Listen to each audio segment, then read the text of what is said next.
Sisters and brothers, ladies and gentlemen, friends, neighbors, comrades, all citizens of the world, wherever you're going, wherever you've been, and wherever you're at, we welcome you to the Live from the Heartland show here on YouTube. New episodes air every Friday at 9 a.m. Central Time with individual interviews posted throughout the following week. I'm your host, Michael James, encouraging you to take the chain from the brain, to get back in the people's game, because it's time to move from the lower level to the higher, from the shallower to the deeper, from the one-sided to the many, and from the abstract to the concrete. So without further ado, let's get it on. Okay, all you citizens of the world, it's time for another edition of Live from the Heartland. Michael James here in Chicago. This is Live from the Heartland for the week of February 17th, the year 2024. We're recording it both on Monday the 12th and on Thursday the 15th. And there's a number of things I want to share. A good thing, kind of a mixed bag. The Cook County jail population has plummeted by 58% over the last decade, but the spending at the jail has decreased only 18%. That's from WBEZ. Out there in the country, there's continuing attempts to ban books. And I just noticed that on the question of food insecurity, 15 states have opted not to go along with a new program that would have fed kids during the summer. Hopefully that'll change over time. On a very sad note, Kelvin Kiptum, the runner who broke the world marathon time here in the Chicago Marathon last October, was killed in a car crash. Very sorry to hear that. He was going to be the first guy to break 2 hours. A wonderful human being, a hell of a runner. Unfortunately, he is no longer with us, but he's in the great spirit land. Many of you who've been listening to this show or watching it know that we've talked about Cop City in Georgia. And it's been an attempt to build a whole new police area in a forested area that a number of environmentalists have challenged. They recently, the police did pre-dawn raids on a number of people, a man dragged out by his hair, a woman with no shirt on. The fight against Cop City has attracted national and global headlines, especially after the police shot and killed an environmental protester at the camp in a public park last fall, I believe. The cost of trying to deal with the border on behalf of the conservative Republican governor now has him going to, that's in Texas, and we're talking to a guy named Abbott, now has him going to other states, including Louisiana, where the Louisiana legislature has been asked to spend, I think, $3 million to send some National Guards over there. This is a little bit out of control, and it's becoming a bigger issue than it needs to be, although it is a major challenge. One note you might want to pay attention to is that more people were let in across the border during the Trump years than during the Biden years. On a good note, I get this from Payday, a labor newsletter that I get. Tennessee is the fastest growing state for unions in the country. The UAW, the United Auto Workers, just announced that a majority of Volkswagen workers in Chattanooga have signed cards to join the United Auto Workers. The UAW lost two bitterly contested battles for a union in 2014 and 2019, but things are looking good with substantial gains in the stand-up strike. The union hopes to have more success this year. Been a lot of attention to Biden's age recently. As an older guy, I'm always sympathetic and know that sometimes momentarily you don't remember something, but it usually comes to you. And I dare say that he's got a lot to pay attention to. And I would like to say that no matter what happens, say something happened to Biden and the vice president, Kamala Harris, had to become the president. She would be far better, as would Biden be, over the other guy, the orange-haired guy, and whoever he picks. More on age. It was heartening to find this, that an Iranian who is 100 years old will perform in the diving competition at the 2024 World Championships. The Iranian will be among the competitors at the World Aquatics Master Championships, the competition held shortly after the Elite Championships open to all participants. Over 100 years old, still competing. And I'd like to give a shout out to my youngest son, Katie and Lake Jack Henry James. He came out of retirement, so to speak, and performed with his new band called Lake J this past Valentine's Day over at the Empty Bottle. It was a wonderful show. He released the first single from the new album that's coming out. The single is called My Own Mess. And he is heading to Bali along with members of Whitney. He's replacing a friend who can't go, and he's going to do a show with Whitney, and then they're going to Hanoi, and Kadian is doing a record release event there. I think that's enough of the opening banter. We've got a number of guests. We've got Jack Bloom talking about conservatism and its interrelationship with race and class. And then we have Adam James will come up and talk a little bit about sports following the Super Bowl. And Victoria Cervantes will tell us a little bit about what's going on with Honduras. There's a trial going on. A former president who's been implicated in a lot of drug trafficking is on trial, I think, in New York. Okay, stay tuned. Little musical break. We'll be right back with the first guest.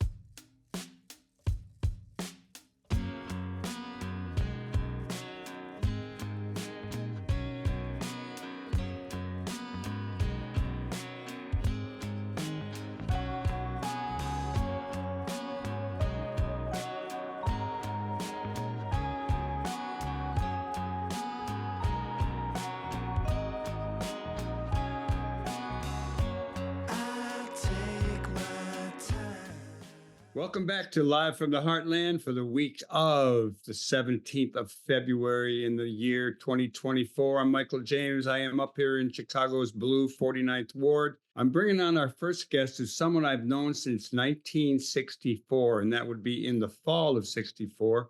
We were both incoming graduate students on Woodrow Wilson fellowships to the University of California at Berkeley. I think Jack came out of University of Chicago. I came out of Lake Forest College. One of the first things to greet us when we arrived on campus was the free speech movement, which was during the time of the civil rights movement and was very much influenced by the civil rights movement. And as usual, I asked Jack, what are you working on? What do you got going on? And he has another book he's working on. And this one is about conservatism and its interrelationship with race and class. He goes on to talk about 3 periods of conservative rule, so to speak, in this country: slavery, post-Reconstruction until the New Deal, and then Reagan's presidency on up to the present. So how are you today? I'm fine, thanks, Mike. Thanks for that introduction. One of the things that we notice, it's unavoidable at the present time, is the fact that the Republican Party and the conservatives generally seem to be heading us towards trying to reconstruct what the situation was like in the South after Reconstruction. They're trying to create that for the whole country. One-party rule, hard for people to be able to vote, and so on. As I started digging into that, I asked myself the question, what was conservatism like in the period before this? We are now in the 6th decade of reaction to the civil rights movement. And it is one where we've moved from a period of defensive reaction to a period of offensive reaction. And they are now attempting to impose their society, what the society that they want to have, on the rest of us. They're trying to recreate the society that existed in the South after the period of Reconstruction. Reconstruction was the time when the United States attempted to make the South an equal society where blacks and whites could live together equally. And whites simply would have none of that. They fought it. Instead, what they did was they created essentially a one-party dictatorship that made it impossible to challenge the existing power relations. As I looked at this and started to dig into it, I asked myself the question, what was the period of conservatism that took place before this period like? And this was the period that lasted from Reconstruction to the New Deal, and actually a good bit beyond the New Deal to the civil rights movement itself. And even some lasted beyond that. So what was that period like, I asked myself. The white South fought to end Reconstruction. They fought to get rid of the federal troops that were in the South. and to construct the kind of society that they wanted to have. And what they constructed was, as I said, a one-party dictatorship where blacks simply were kept on the bottom and had no opportunities. And where white people, white workers, were kept in poverty also themselves. So, for example, some whites worked in the textile mills, and the pay was so low that literally every member of the family, including toddlers, had to work in order to be able to survive. So how did they do this? What did they do? First, as I said, they fought to get rid of the federal troops, and they succeeded in that. And then they imposed this dictatorship. They did away essentially with the 14th Amendment to the Constitution, which was set up to create equal conditions for blacks and whites. That was done away with. They did away with the 15th Amendment to the Constitution, which guaranteed blacks the right to vote. That was done away with. So essentially, they had the kind of society that they wanted to have, where blacks were considered to be inferior to whites. And once they had reconquered power and had set themselves up essentially as a ruling class, it was the old plantation ruling class, which had been pushed out of power as a result of the Civil War and which fought for the rest of the 19th century to get back into power, and they succeeded in doing so. So then the question was, what were things going to be like after that? And what they did was essentially they fought, having one power once again, they now fought in order to get the whole country to accept their point of view that blacks were inferior and whites should be and were supreme. And they did that. They succeeded in that, in that the whole country accepted that point of view.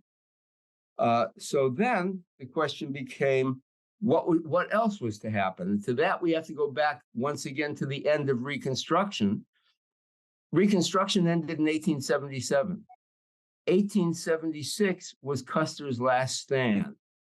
And that brought about a whole series of Indian wars where the Native Americans were slaughtered, murdered, and repressed. Then, within 5 years after the end of Reconstruction, they passed the Chinese Exclusion Act, which was just what it sounded like. It was a law that prohibited Chinese from moving to the United States. Then, shortly after they did that, masses of people from Europe started coming to the United States. Eastern Europeans and Southern Europeans. These were different people than the people who had originally settled the country, who were from Northern and Western Europe.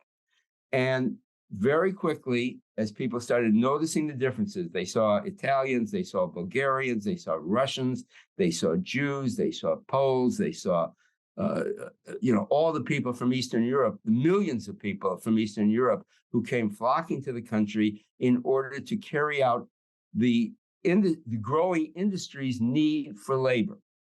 But the people from Northern and Western Europe didn't like these newcomers. And it turned out, from their point of view, that there wasn't one white race, there were three white races. The superior white race was the Nordics from Northern and Western Europe, and the inferior white races were people from Eastern Europe, they were called Alpines, and people from Southern Europe who were called Mediterraneans. These people were far inferior from their point of view to the people who had originally settled the country. And there was a real danger that those people, as they saw it, that those people who came from these areas, Eastern and Southern Europe, would essentially destroy what had been built by the superior Nordics from Northern and Western Europe. So they gave them what they called intelligence tests. And they found that many of them were, in their words, feeble-minded. They were given categories that at that time were considered to be legitimate scientific perspectives. That is, people were morons, they were idiots, they were imbeciles. These were supposedly scientific terms rather than being the epithets that we see them as now. And so as they worked on this, they came up with the idea that they should stop this immigration. So 100 years ago, we had millions and millions of people coming in from Southern and Eastern Europe, like we have people coming in from the rest of the world now. And just like now, we see the hostility to those people coming in. That was the attitude people had towards the people from Southern and Eastern Europe. So that in 1924, they passed a law that prohibited, that essentially cut back on immigration and stipulated that whatever number they set of immigrants who could come, and it was a very low number, the proportion would have to be the same proportion as those people were in the country, not in 1920, not in 1910, not in 1900, not in 1890, but in 1880, before large numbers of people started coming from Europe. So in other words, for example, it became possible for as many as 100 Greeks to be allowed into the country per year. And that essentially stopped immigration. And that stop of immigration remained until 1965. What changed it in 1965? Well, in 1964 was the Goldwater-Johnson election. This was the election that took place during the midst of the Civil Rights Movement. And Goldwater was against the Civil Rights Act that had, at that time was a Civil Rights Bill. And he was one of the very few senators from outside the Confederacy who wanted to do this, who was against the Civil Rights Act. It transformed the Republican Party. For the first time, the Republicans won the Deep South states, and those were practically the only states they won, except for Arizona, which is where Goldwater himself had come from. So the Democrats won a huge victory in 1964. Not only did Johnson have a landslide election over Barry Goldwater, but the Democrats took over 2/3 of both houses. That's when the civil rights laws were passed. It's when the Great Society laws were passed. And it was when a new Immigration Act was passed, which ended all the quotas, made it possible for people to come to the country from wherever they wanted to. And they did. And so now we have a country that has been transformed by the huge number of people who have come in and are still coming in. And it's interesting, mostly people aren't coming in from Europe. Europeans are often better off than Americans are, but people are coming in from Africa, from Asia, and from Latin America. And they're coming in because material conditions here are better than they are in those countries. So that was sort of the next thing. As part of, it's important to understand that the United States, as the major, most important slave society in the world at the time, became one of the leaders of racism in the world as well. So those ideas about racism that I've already spoken about, they were developed in that context. And similarly, this idea of the inferiority of all kinds of peoples who were not Northern and Western Europeans became widely adopted here in this country. And then came the movement of, it was called eugenics. The eugenics movement's idea was that all these inferior people were endangering the whole country.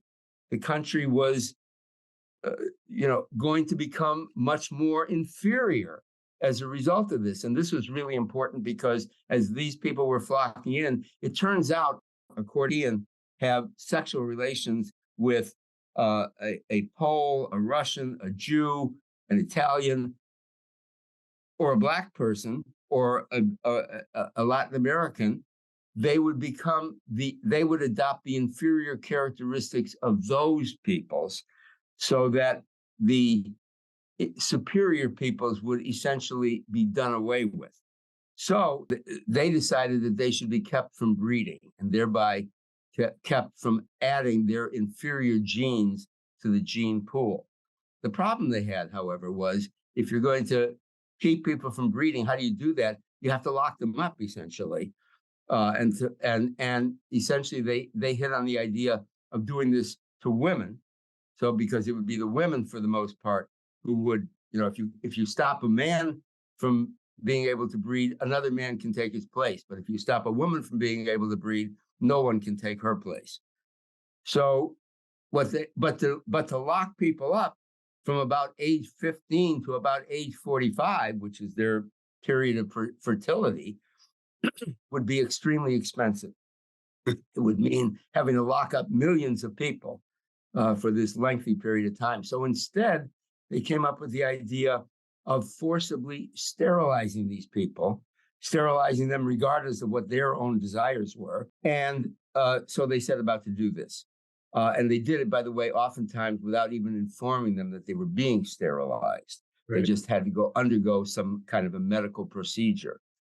So this began, the first of these laws that was passed allowing this was passed in 1907 in the state of Indiana. Indiana became the first state. Some 30 plus states eventually adopted these laws. And from 1907 until the 1980s, that is beyond the civil rights movement, we didn't know about it at the time that it was happening. They were forcibly sterilizing people. They've sterilized somewhere between 60 and 70,000 people without them having any say in what happened to them. So eugenics, sort of became the next way of doing this. It's important. Let me jump in here. You did talk about how these conservative ideas prevail for a long period of time and long after some of the practitioners have gone. We had a situation today where we have a divided Congress. We have people from all over the world coming to the United States. And unlike Goldwater, who lost by a big margin, it doesn't look like the Republican nominee will lose by the same giant margin. I'm assuming he will lose, and I'm hoping so. What do you have to say about the current state of affairs? Because we can certainly have you back to talk more about this really interesting history about the United States that many of us don't know. Well, as I said, as I see it, the Republican Party has been for a long time making itself into a party where white supremacists could feel comfortable. And, that's the direction it's been going in, at least since Goldwater. The people who followed Goldwater, including Nixon, including Reagan, including Bush, all of them added to this. And then Trump came along, and Trump was different from the ones who had preceded him because these people had always maintained that they weren't racists, that they, in fact, that they were ordinary Americans, and they were just trying to make America better. Trump came along and was an overt racist. And the people who had been brought into the Republican Party by its previous approaches now grabbed onto that. And they said, let's get rid of these people who try to maintain a facade that they're not racist and have a racist come in his stead. So that's what we have now. And we have someone who is threatening now to overthrow our people who are American allies people who, countries where there is democracy, he's saying that he'll say to Russia, go do whatever you want to these people. And we know the dangers that would produce. He's talking about driving millions of people out of the country, including the dreamers, people who had been brought here as children and have grown up as Americans. He's talking about throwing all of them out of the country.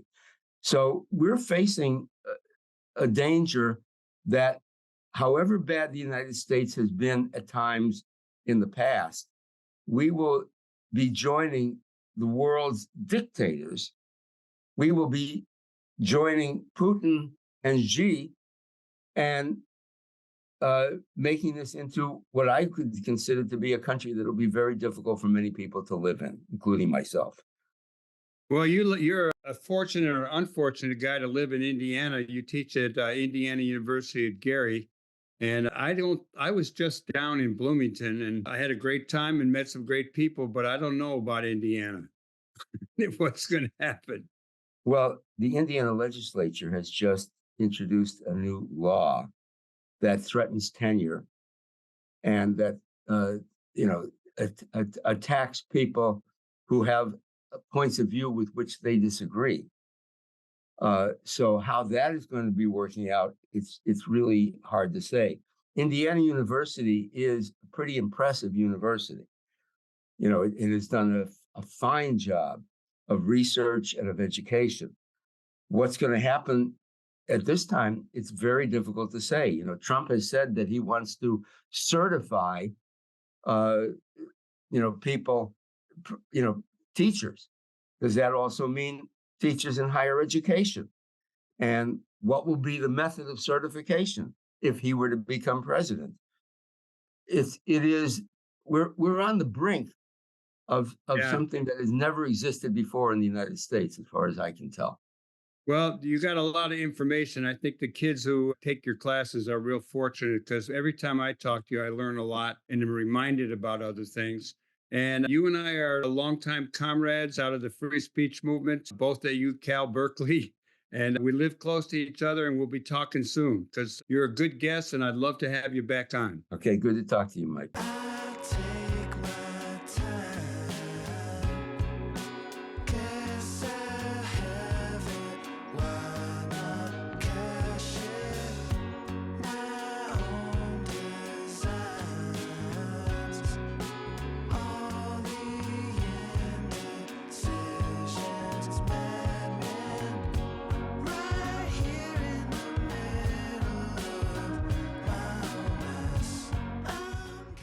Welcome back to Live from the Heartland for the week of the 17th of February, the year 2024. And once again, I'm Michael James here in Chicago.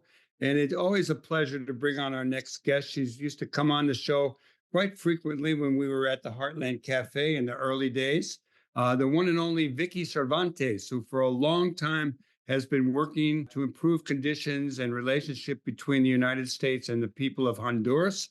And she's involved in some pretty serious stuff with a former Honduran president, now indicted on drug charges, etc.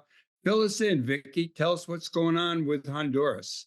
Yeah, well, I'm going to start with the present and go back a little bit. But right now, the former president of Honduras, Juan Orlando Hernández, not affectionately known as Ho, all over Honduras, is going on trial in New York City in the Southern District Court of the federal system for having his own cartel and being a narcotics trafficker. And he was in office in Honduras from 2013 until 2021, illegally most of that time, and really was part of the post-coup.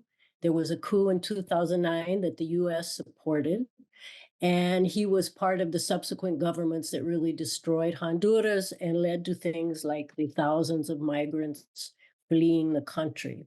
So he's going on trial, and one thing that's missing in this trial and been missing from the U.S. government and prosecutors is the role of the United States, and also Canada is an important player, but the role of the United States not only in supporting the coup, but in supporting the subsequent building of a narcotics dictatorship. And talking about Juan Orlando Hernandez as their friend, as their partner in the war on drugs, et cetera, really supporting and propping him up when in fact he was building a cartel and people knew that, and the government was informed about that many times by many of us and by some members of Congress like Jan Schakowsky, Chuy Garcia are two examples who brought up the human rights violations, the links with organized crime, etc. So that's why we've launched a campaign, put the US and Canada on trial. US and Canada are guilty too. So you're saying that our two of our favorite Congress people, Jan and Chuy, they did good on this. They did good on this. Yes. Yes. From the beginning, from the very beginning, after the coup. So what's what's really interesting to me is kind of the relationship between U.S. policy and our current migrant situation. Mhm. And, as I recall that Hillary Clinton was supportive of the coup Yes, she was. way back. Yes, she was. Yeah. And in fact, it's sad to say that it's been a bipartisan policy. The coup occurred when Obama was president and Clinton was Secretary of State. And after Obama made a few brief statements against it and took a few measures, but then the State Department moved on it and Clinton supported the coup and the subsequent governments. Trump, the same policy basically, and Biden, the same policy. So just to make clear, this has not been a policy that belongs to just one party. It's been a bipartisan policy of empire. So tell us a little bit about the campaign to put both the U.S. and Canada on trial, along with the dictator. Yeah. So what we want to do is really bring out the history and what sort of the "we told you so," and the U.S. and Canada cannot now pretend that, oh yeah, he's a terrible cartel. That's just, we didn't know about it, but now we do, because in fact they did know about it. So our campaign, we're doing a bunch of education and informative articles that you can find on the HSN Facebook or on Honduras Now .org, which is a podcast and media outlet that we work with. HSN is Honduran Solidarity Network. Yeah. So we're bringing out all the information, and we have Karen Spring, the co-coordinator, along with myself of HSN, is in New York and is following the trial and publishing not just what's going on in the trial, but always linking it to what's not being said in the courtroom, which is what the US knew, what they were doing, and also what Canada was involved in. So we're trying to expose that the US and Canada gained from this relationship with Juan Orlando Hernandez, and that's why they didn't care that he was building a cartel and increasing the power of organized crime in Honduras. So we have some demands, and we're talking to Congress and trying to get folks like Representative Schakowsky and Garcia, Ramirez, Delia Ramirez, and others to support our demands to investigate, declassify, investigate, pay reparations for victims of the DEA actions, end their interference in the new government's progressive reforms, and stop supporting punitive measures in the trade agreements that are hurting Honduras' recovery from the narco dictatorship. Vicky Cervantes, let me ask you, do you think there are other people in Congress or other people besides Chuy and Jan who you've mentioned? I bring that up because when Chuy was, Representative Garcia was on a show recently, he was pretty critical of the border negotiations, which didn't include any Latino congressional people involved with it. And I'm just wondering, do we have any more support than just our two great or a few great Chicago congressional folks, or is there a tidal wave coming on this?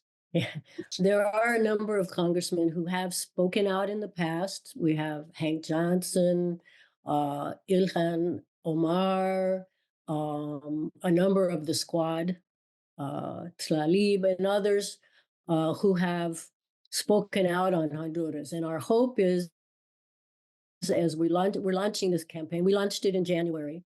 The trial was supposed to start today, but we just found out it looks like it's going to be next week because there's, the lawyers are all doing their maneuvers. Yeah. So we have an action that you can access on our Facebook page to let the Congress people know that you want them to meet these demands, to declassify and to investigate, have hearings,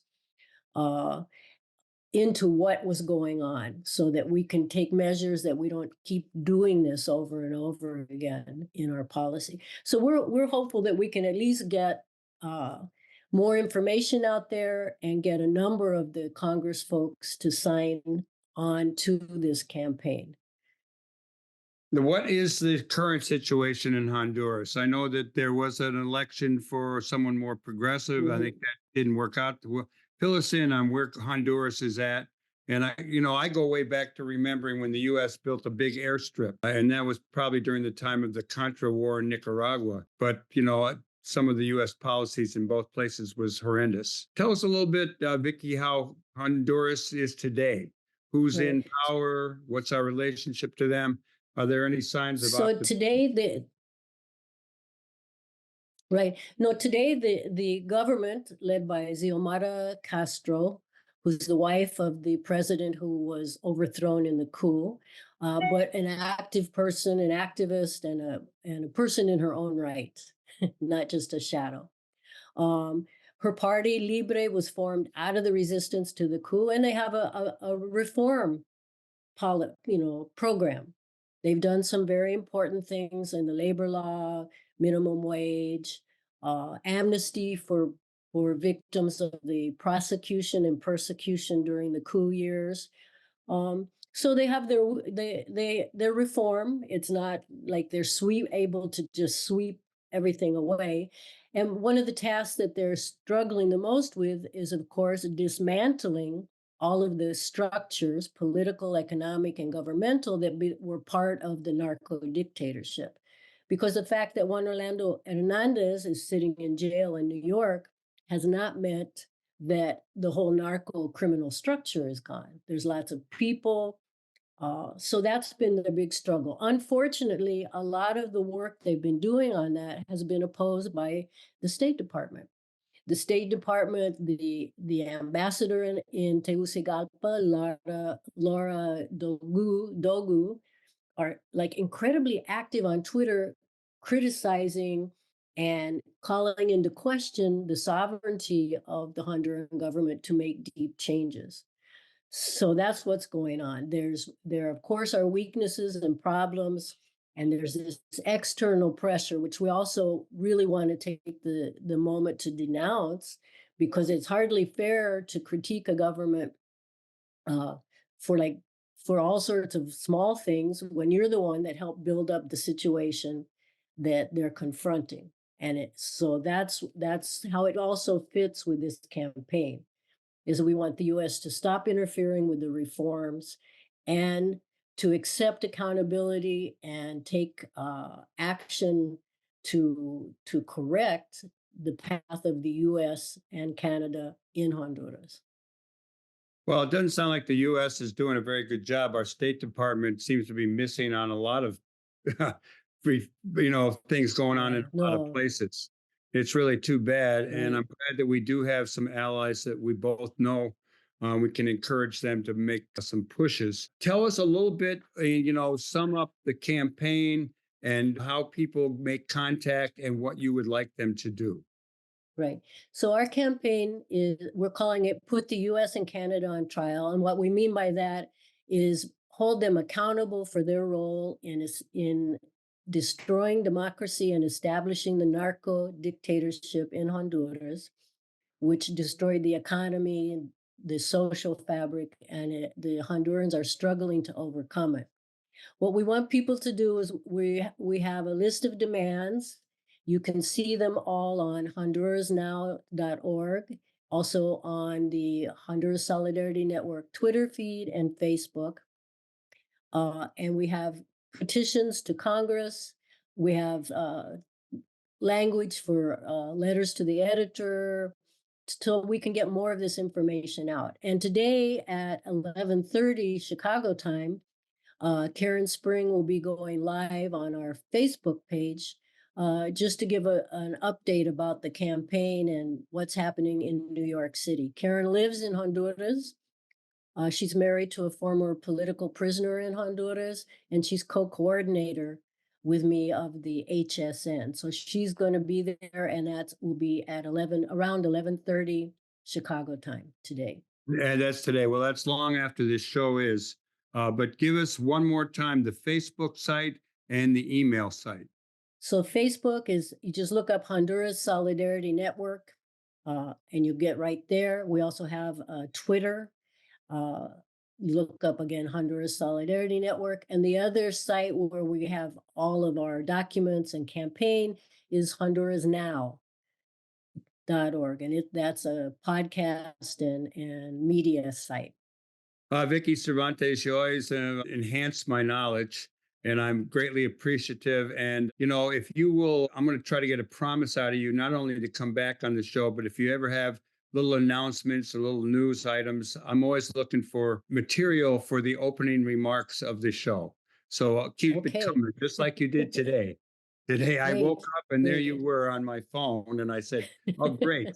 And I was in need of another guest. And, you know, you're always one of the best. Thank you very much. Thank you so much. And I hope to come back in a few weeks, maybe, when we see what's happening in New York. I'm in Chicago. I am. My internet feels like I'm in Honduras, but I am actually in Chicago.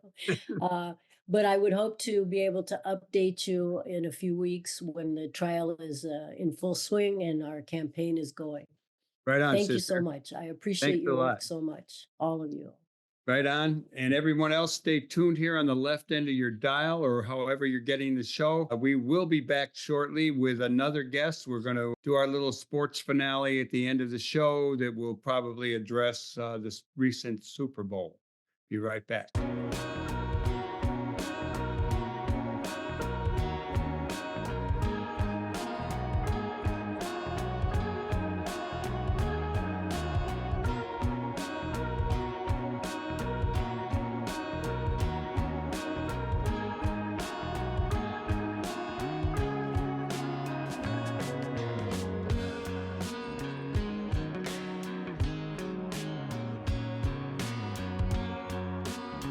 All you listeners, all you viewers, welcome back to Live from the Heartland for our finale. We saved some of the best for last.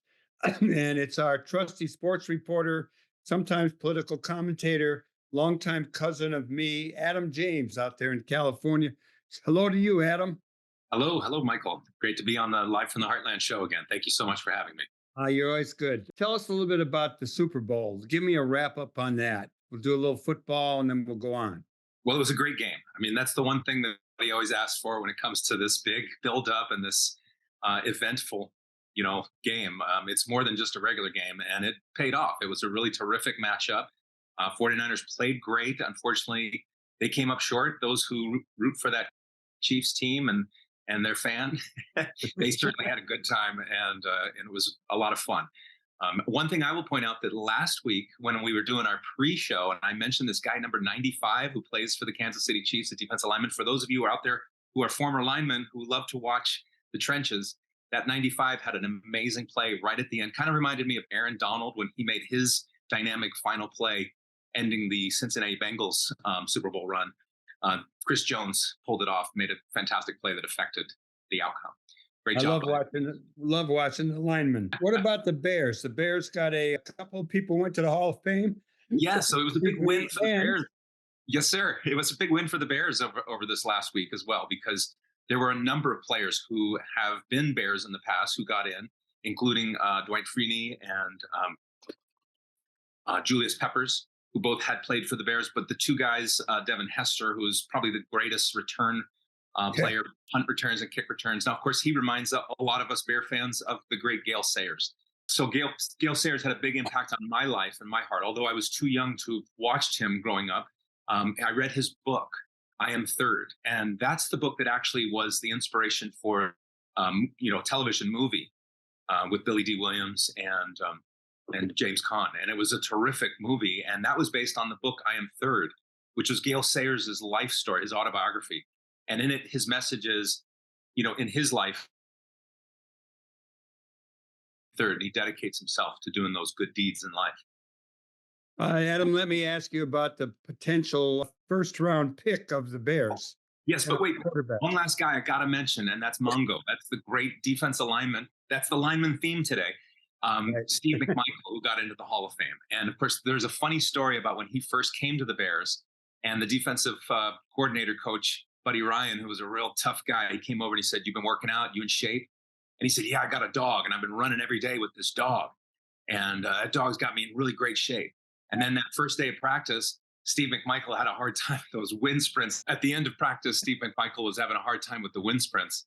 And Buddy Ryan came over and leaned into him and said, "We should have signed the dog." But it turns out Steve McMichael was a dog. He was a tough SOB. He went on to be a part of that 85 Bears team that was probably the greatest defense to ever play football. And, the Baltimore Ravens will argue that one, but definitely up there. No, I was there. I saw that Super Bowl in New Orleans. That's right. You were actually there. So you're one of the few Jameses who's been to Super Bowl. My father, David James, went to Super Bowl number 7 when the Miami Dolphins beat the Vikings.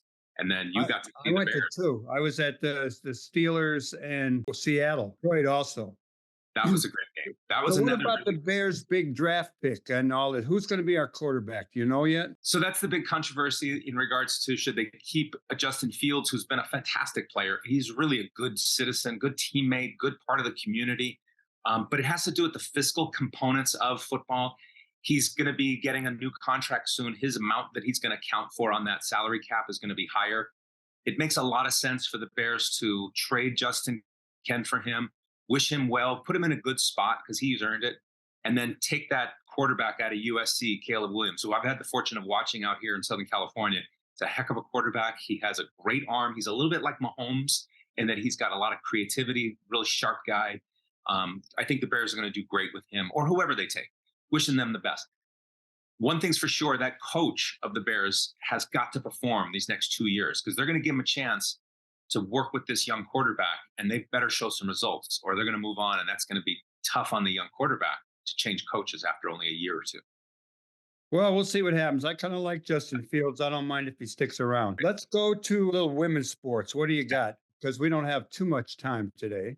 Well, I watched this amazing game over the weekend. I don't know if anybody else got to see it. It was the Iowa Hawkeyes playing at Nebraska. The Nebraska women's team sold it out.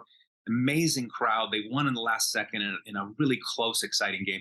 What I thought was really interesting, at the end of the game, they interviewed the head coach who'd played basketball at Nebraska, and they'd never sold out the stadium like that. And for her to look around that stadium and to see that crowd and to feel that energy, how much that meant for that program, for those women that are playing there, but also for the sport of women's basketball, the sport of women's sports, period. Whether it's softball, soccer, basketball, it's doing really well right now.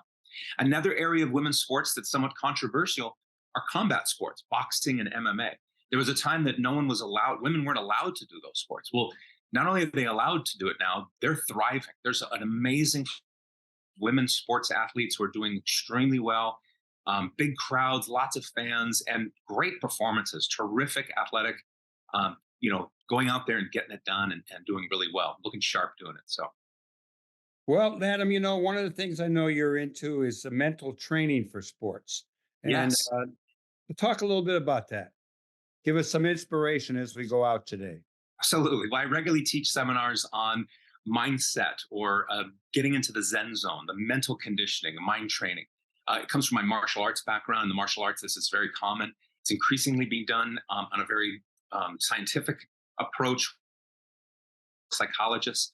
And essentially, there's some really powerful techniques that we can all incorporate prior to performing in our sports. But every day, if we can take a moment, we can actually develop this skill set. It's kind of like, conditioning your body, going out and going for a walk, lifting some weights, going for a swim in the pool. That's going to condition you, make you fitter. The same thing is true for these mind training techniques. First of all, I highly recommend everybody is mentally active. You read, you interact with others, you have intelligent conversations. That keeps you mentally sharp. But these techniques are also proven to be very effective. The first is meditation, or just clearing your mind, settling yourself, getting into that clear thinking state. The next is to use affirmations, which are short, powerful statements that affirm or put solidly into your thinking these beliefs, these attitudes. It's kind of like throwing a stone into the water. If the water's choppy, that stone will have no effect other than plopping in the water. You want to see that ripple effect come out.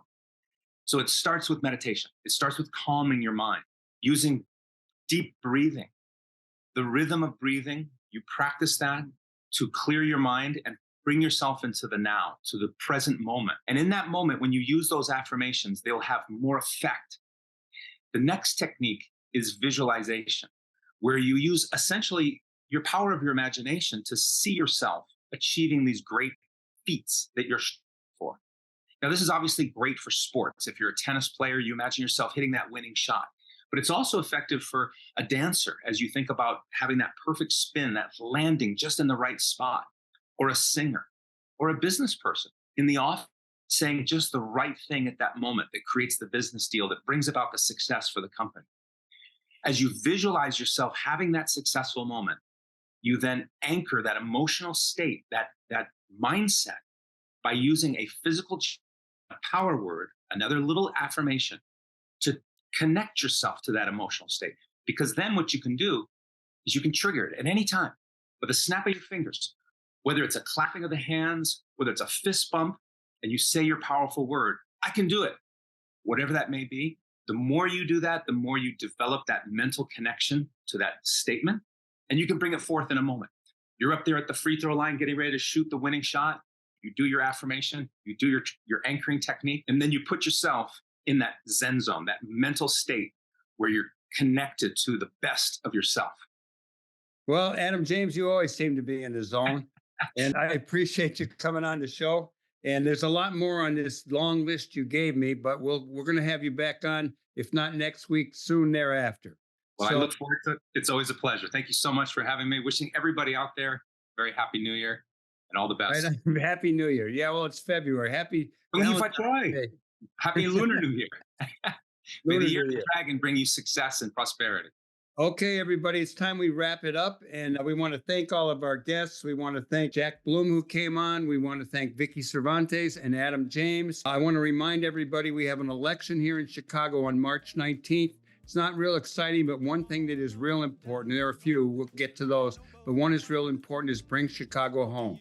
Tax one-time, big-time sales, help the homeless, get rid of people living in the streets. Coming up next week, we got a Workers' Right Film Festival going on. Someone from the United Auto Workers is going to come and talk about the film Finally Got the News. And I want to thank the people who make this show possible, including the engineer Hal James, producers Katie Hogan, Tom Clark, and Lynn Orman. We'll be back next week to do good in the world, because the world needs all the good that you do, that I do, that Adam does, that Jack does, that Hal does, et cetera, et cetera. All power to the people.